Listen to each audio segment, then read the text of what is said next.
네, 2023년 2월 17일 영상 일기입니다.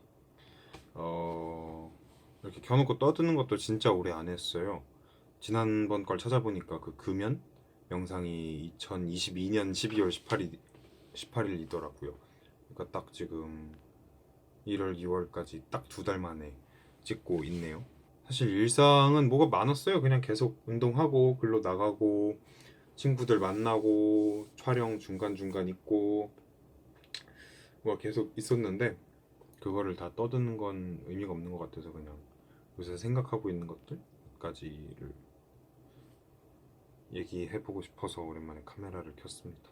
스타트부터 좀 빡센데 죽음이요. 얼마 전에 왜 그랬는지 모르겠는데 그 죽음에 대해서 엄청 생각을 했어요. 죽고 싶다는 생각을 엄청 심하게 했던 적도 있었는데 그런 시절은 지나갔고 그다음에 그 이제 그 단계 말고 일상적으로 망했다, 죽고 싶다, 약간 그 정도 또 이제 좀 이제 많이 덜 해졌고. 근데 그건 사실 그 정도는 이제 어떤 병적인 문제가 있지 않더라도 흔히들 하는 거잖아요. 그거 말고 약간 진짜로 약간 죽음을 직면했다고 느꼈던 순간이 저 군대에 있었을 때였거든요. 군대 그 비상이 걸려가지고 포상에서, 그러니까 포병이어서 그 포 넣어두는 그 굴 같은 곳에서 이제 새벽 막 넘어가는데 이제 한참 대기하고 있었거든요. 근데 그때 이제 하늘을 보는데 하늘이 너무 맑고 별이 너무 많은 거예요. 근데 그 순간에 뭔가 아 이렇게 죽을 수도 있겠다라는 생각이 확 실감이 났어요. 그러니까 알고는 있었죠. 그냥 그 남북이 대치한 지 오래됐으니까 이제 서로 그 뭐 포병 위치들 다 대충 알고 있고 잘 겨누고 있고, 폭탄이 터지면 이제 뭐 화구가 25m, 살상 반경이 50m 이래가지고 뭐 보병 대대 1000명을 자주포 6문 포병 중대 하나가 뭐 3, 4분도 안 돼서 갈아버릴 수 있다. 피 곤죽도 남김없이 뭐 그런 건 알고 있었는데 그때 딱 실감이 나더라고요. 그 상황실 뭐 이런데 이제 그 별 개수가 합쳐서 10자리 10의 자릿수가 되니까 이거 진짜 까딱하면 개전이구나, 약간 그런 느낌. 뭐 전방에선 흔히 있는 이 정도의 뭐 대치 상태였겠지만 저는 어찌됐건 간에 그냥 잠깐 군대 지나가는 사람인 거잖아요. 그 얘기 많이 들었거든요. 포탄 5발 쏘기도 전에 죽을 확률이 거의 99%라고, 세 발 쏘면 잘한 거라고 그런 얘기를 이제 풍문처럼 이렇게 들었던 게 있었는데 진짜 깜깜하더라고요. 까딱 해서 뭐가 틱 나가는 순간에 바로 사라질 수 있다는 거. 그리고 그 상태에 있다가 그 1초 뒤에 내가 죽을지 안 죽을지 모르는 상태에서 만약에 죽었어도 그게 징조 있는 죽음은 아니었을 거예요. 물론 살았으니까 여기 있지만 징조 없이 휙 사라지겠죠. 얼마 전에 그 우크라이나랑 러시아 전쟁 영상이 이제 그 SNS에 돌아다녀서 전폭기가 그 탱크를 잡는 거였는데 아마 그 탱크 안에 타고 있던 사람들은 뭐 비행기 소음이라던가 뭐 소리라던가 이런 것들로 적당히 짐작은 했겠지만 그게 뭐 마지막 죽는 순간까지도 모르는 사람도 있었겠죠. 어떤 생각을 하기도 전에 사라졌겠지만 징조 없는 죽음들이라는 게 이제 막 그 주변 사람들 중에 되게 아파하거나 힘든 사람들 한 번씩 걱정해주고 막 그러란 얘기들을 하잖아요. 근데 죽을 사람들은 이미 죽은 상태로 돌아오니까, 우리에게 부고만 날아오니까 뭐 내일 모레 어디 가서 맛있는 거 먹자 막 이런 얘기를 하던 사람들이 어, 어젯밤까지 그랬는데 다음날 아침에 점심인가 넘어서 죽었다는 소식을 막 듣게 되고 이럴 때 운명론 같은 건 아닌데 내가 할 수 없는 것들에 대해서 약간 좀 많이 놓아버리게 되는 것 같아요. 근데 그게 뭐 비단 죽음뿐만이 아니라 뭐 이별도 그렇고 모든 것들, 그 현대인 근대인의 조건으로서 어떤 그 자본주의 사회 하에서의 어떤 소외를 이제 근현대인의 특징으로 드는 사람들도 있잖아요. 어떤 시간으로부터의 소외, 자기 자신과 삶으로부터의 소외. 그럴 것 같아요. 예를 들어서 어떤 내가 회사의 어떤 CEO라고 하더라도 그 회사가 돌아가는 모든 부분들을 톱니바퀴를 다 알고 있지 못하니까 큰 틀에서 어떻게 굴러가고 어떻게 해야 되고 이런 것들을 알 수 있겠지만, 그리고 그게 뭐 그 회사를 이제 바닥부터 끌어올려가지고 그런 사람이면 또 모를까, 이제 그 전문 경영인으로서의 그 업은 다르잖아요. 물론 알아야 되는 것들도 있지만 죽음 얘기하다 이렇게 됐는데 아무튼 최근에는 좀 이제 좀 삶에서 뭔가를 정리하는 시간들이 많았어요. 그것도 사실 제가 좀 오만하게 굴었어요. 시작부터 하자들이 시시각각으로 계속 그 정보들이 읽혀요. 세상에 별로 좋아하는 게 없거든요. 그러니까 예를 들면 그러니까 좀 너무 편협하게 눌러서 얘기하면 이런 거예요. 왓챠에 막 2700편 별점 찍는 동안 별 5개 준 게 13편밖에 없고, 그건 뭐 내가 까탈스럽게 굴고 이런 게 아니라 그냥 내가 좋은 게 그거밖에 없는 거야. 물론 3점 중에서도 다른 의미로 좋은 것들도 있지만 어찌됐건 간에 나한테 하자가 안 읽히거나 그 하자가 읽혀도 그걸 무시할 정도로 압도적인 장점들이 있는 작품들이 이제 별 5개인 건데, 사실 사람은 완벽하지가 않잖아요. 저만 해도 내가 보기에 너무 많은 하자들이 느껴져서 가끔 나는 내 자신인 게 너무 괴로울 때가 많은데, 다른 사람들은 그러니까 그 사람이 나쁜 사람이어서가 아니라 내가 원하든 원치 않든 읽어내게 되는 것들이 있는데, 그런 것들 때문에 저는 세상에 완벽은 없다고 생각하거든요. 완벽에 가까운 사람들은 봤어요. 정말 이거는 사람이 아니라 신화생물 같은 사람들은 봤는데, 근데도 불구하고 완벽한 어떤 내가 이상적으로 꿈꾸는 어떤 완벽한 사람은 본 적이 없거든요. 막 진짜 어디 잘 나가는 네로라는 기업의 막 회장님들도 완벽한 걸, 진짜 이건 사람 이상, 인간 이상이다라는 걸 느낀 적은 있지만 완벽한 사람은 본 적이 없거든요. 되게 이상한 말인데 아무튼, 그러니까 일상적으로 내가 만나는 나랑 비슷한 수준의 친구들은 나와 비슷하게 하자가 있고 나와 비슷하게 뭐 좋은 장점들이 있고 이러니까 크게 막 문제가 있지 않는 이상 이 친구의 어떤 면들은 그냥 내가 그냥 웃으면서 넘길 수 있는 거고, 그냥 우린 좋은 친구가 될 수 있다라고 당연히 생각을 해요. 그리고 조금 더 어떤 긴밀한 관계여야 할 때 뭐 그 공연을 같이 한다거나 이럴 때는 조금 그 참기 힘든 부분들이 있기도 하지만, 근데 그건 제가 건방져서 이건 내가 얼마든지 핸들할 수 있어 약간 이런 식으로 덤비는 경향들이 있거든요. 근데 그렇게 했다가 좀 큰 코를 다쳤어요. 저는 좀 그 받아들임 을 훈련을 해야 될 것 같아. 그러니까 최선을 다해서 잘 되려고 하는 것도 당연히 있지만, 그거와 함께 좀 그런 것들을 내려놓을 필요가 있는 것 같아. 애시당초에 그게 불가능하다는 걸 인정하고 자이로 드롭 탈 때 아무 힘도 안 주고 타본 적이 있거든요. 그때 엄청 자유로워져요. 어차피 이 기계가 나를 떨궈서 죽이진 않을 거고, 그러니까 아무 문제 없으니까 힘 완전히 풀고 탔을 때 약간 그 날아서 붕 뜨는 기분이 있거든요. 힘을 꽉 주고 있으면 그 뭐 그렇게 즐길 수도 있는 거지만, 힘을 꽉 주든 안 주든 달라질 건 없거든요. 꽉 주면 근육통이 오지, 스릴을 조금 즐겼지만 온몸이 오그라들고, 놔버렸을 땐 스릴도 좀 즐길 수 있지만 이게 아무것도 문제가 없다는 걸 깨닫는 순간 엄청 자유로운 순간이 온 적들이 있었거든요. 징조 없는 죽음들 내가 어떻게 할 수 있는 게 아니잖아요. 저 하늘의 별들을 보고 있는데 갑자기 포탄이 날아오면 내가 인지하지도 못할 만큼 빠른 속도로 날아와서 폭발하고 나는 사라지고 없을 거란 말이에요. 좀 너무 슬픈 얘기긴 한데, 긴밀한 사람들을 만나는 데 있어서도, 그러니까 원래 이럴 줄 알았어가 아니라 그냥 이게 어쩔 수 없음을 받아들이고 거기서부터 이제 다시 출발하는 거죠. 내가 이 상황에서 어떻게 할지. 지난 학기에 많은 촬영들을 거치면서 성장도 많이 했지만 놓아버림이라는 게 정말 필요한 시기고, 보고 싶은 사람들이 너무 많아요.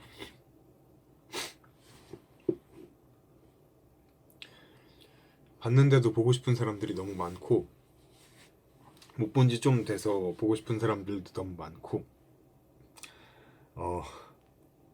뭔가 영영 볼 수 없을 것 같아서 보고 싶은 사람들도 좀 있고요.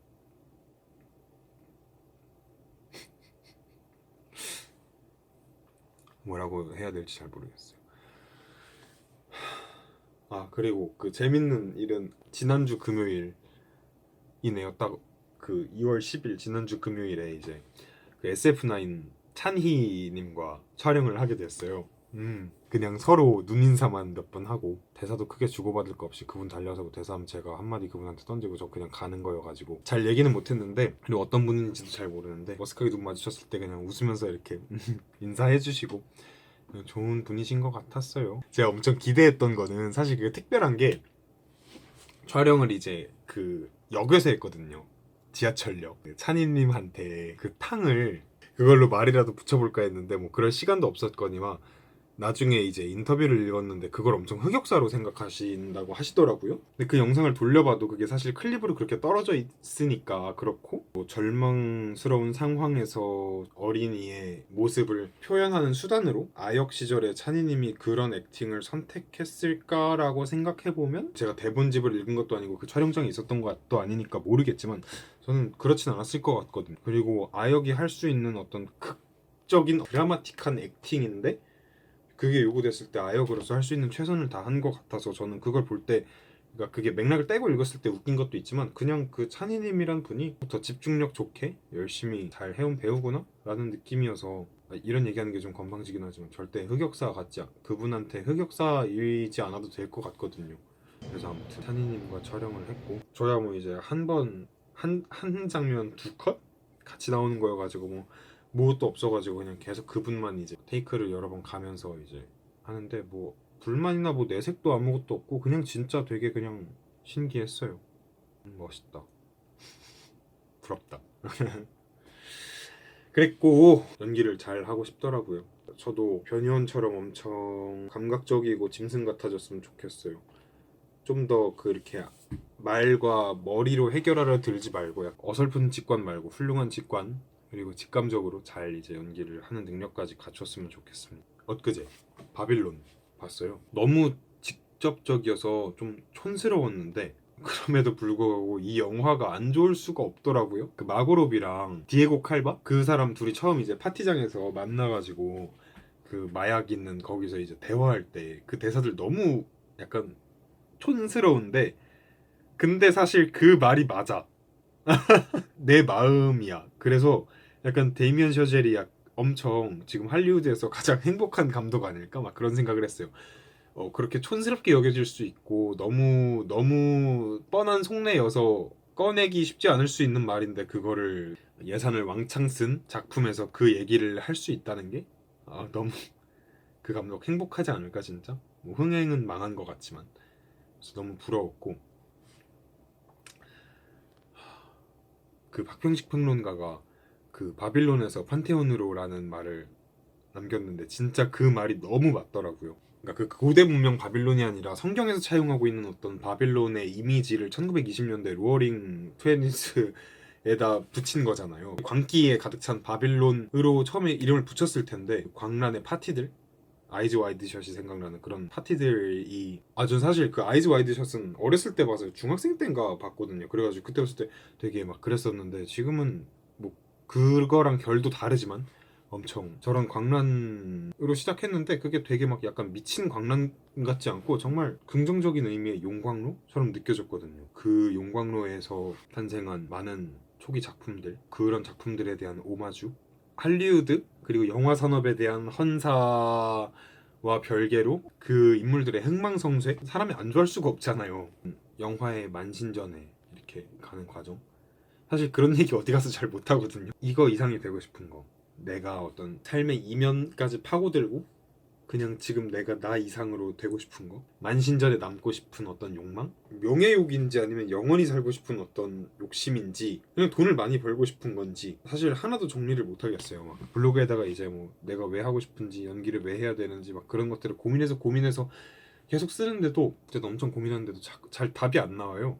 이도저도 아니게 계속 하게 되는데 계속 하고 싶고 계속 욕심이 나고, 단편 영상도 만들고 싶고 연극 연출도 하고 싶고 연기도 너무 잘하고 싶고, 장편 영화는 모르겠어요. 근데 아무튼 그런 걸 계속 하게 만드는 힘이 뭐지?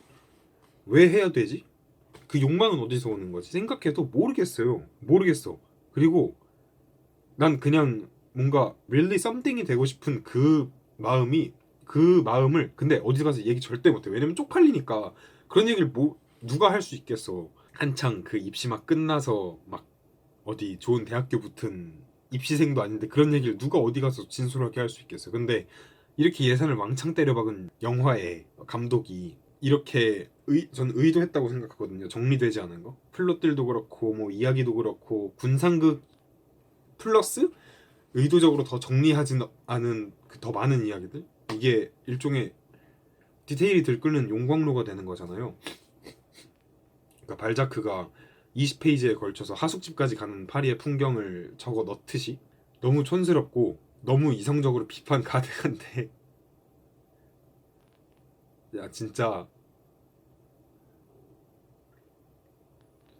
뭔가 그게 아무 상관 없어지는 작품이었어요. 엄청 진짜 썸띵이 된.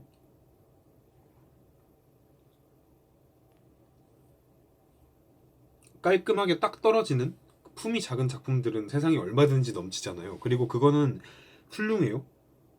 아주 훌륭해요. 교과서적으로도 훌륭할 거고 스튜디움 정확할 거고 딱딱딱딱 끊어져서.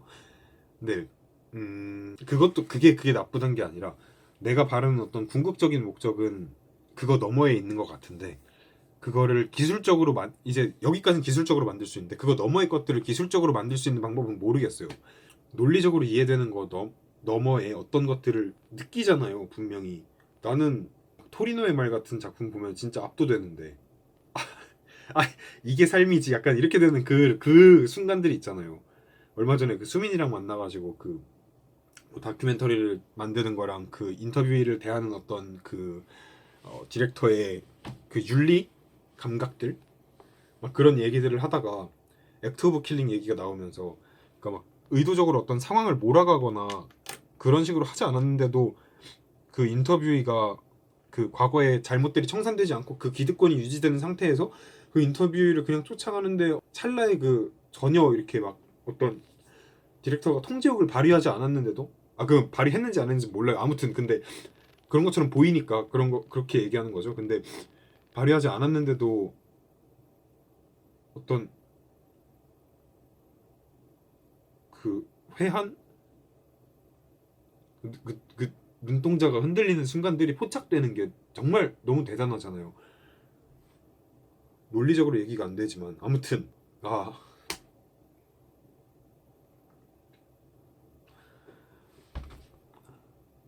어 영상일기 사실 요새 쓰는 거 좀 시들해졌거든요. 뭔가 그냥 계속 바쁘고 정신없고 이러다 보니까 밤 늦게 들어오면 이제 저녁에 들어와서 뭔가 일기를 이렇게 막 쓰는 게 별로 이렇게 막 기운도 안 나고 막 그랬었는데 바빌론이 가장 훌륭한 영화는 아닌데 근데 뭔가 이렇게 떠들고 싶어지는 순간들이 있었어요. 그리고 그 영화에서 이야기하는 아주 촌스러운 이야기들에 아직 마음이 일렁일 수 있는 상태라는 거를 좀 기념하고 싶었고 좋은 작품에 출연하고 싶고 좋은 작업자들을 만났으면 좋겠고 좋은 작품을 제가 만들 수 있으면 좋겠어요. 연출로도 연기자로도. 그리고 그거는 내가 어떻게 컨트롤할 수 있는 단계의 것이 아니니까 앞에 그 죽음과 어떤 징조 없는 것들 놓아버림에 대한 이야기와 연결 짓자면 조금 마음을 비워야 되는 문제겠죠. 영원히 볼 수 없게 된 사람들을 언젠가 다시 만난다면 정말 좋은 작품을 하고 있는 저의 모습을 보여줄 수 있으면 좋겠어요. 그 친구 만났을 때 그 친구가 엊그제 만난 그 친구가 내가 이 기억을 갖고 다시 태어난다면 시간이 다시 돌려진다면 이 기억을 갖고 그 너를 찾아갈 거야 라고 한 그 친구의 친구가 있다고 하는데 저는 그 슬픔이 감당이 되지 않을 것 같아요. 나의 기억들이 온전한데 너는 아무런 기억도 없고 우리가 새롭게 이렇게 시작을 해야 된다면 그게 한두 명도 아니고 수많은 친구들 내가 아는 수많은 사람들과의 관계가 리셋됐는데 나 혼자 그 기억을 갖고 있다면 그래서 전 누가 시간을 돌리고 싶냐고 물어보면 원래 인생에 별로 후회가 없는 사람이기도 했지만 진짜 후회가 있는 부분조차도 돌리기가 너무 어려웠거든요. 그 사이에 많은 것들은 다 없어지니까 곤도마리아 선생님 보고 배워야 될지도 모르겠어요. 아무튼 그래서 그 친구 물어봤을 때 저는 내가 전역하던 날로 돌아가고 싶다고 이야기했어요. 작년 3월 23일 그때라면은 너무 많은 친구들을 손쉽게 잃지 않아도 되고 조금 다시 되살릴 수 있는 없어져 버릴 그 친구들과의 관계도 다시 되살릴 수 있게 적당히 노력할 수 있고 그리고 그때 나한테 가장 소중했던 사람들한테 이미 잘못되어 버린 것들은 어쩔 수 없지만 그나마 가장 밸런스 좋게 노력을 시작할 수 있는 부분이 그쯤인 것 같아서 3월 23일에 돌아가고 싶네요.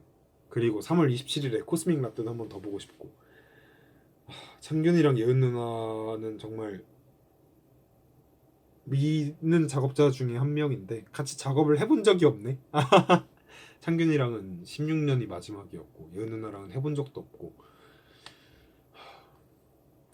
배재영 씨도 재영 씨도 엄청 궁금한데 그 친구 수진이랑 엄청 같이 작업을 많이 해서 이야기 많이 듣거든요. 근데 제가 같이 해보지 못했으니까 우리가 언제 또 살아 있으면 같이 작업할 날이 오겠죠?